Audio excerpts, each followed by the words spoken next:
Hey everyone, welcome back to my channel. In this video, I will show you how to save file name without spaces quickly and correctly. So let's get started. Firstly, you will see the file name. Right click on it, click on rename.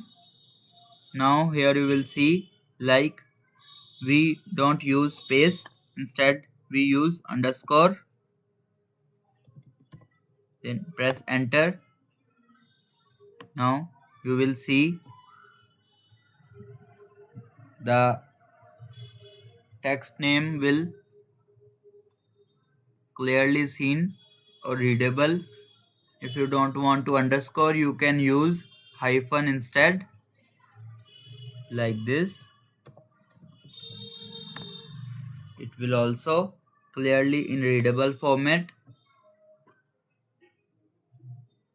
or you can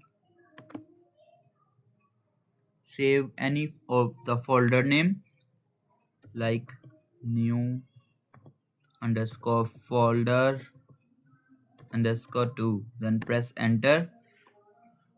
Here you will see. And that's it. Now you know how to save file name without spaces and avoid common file errors. If this video helped you, like the video and subscribe for more simple tech tutorials. Thanks for watching.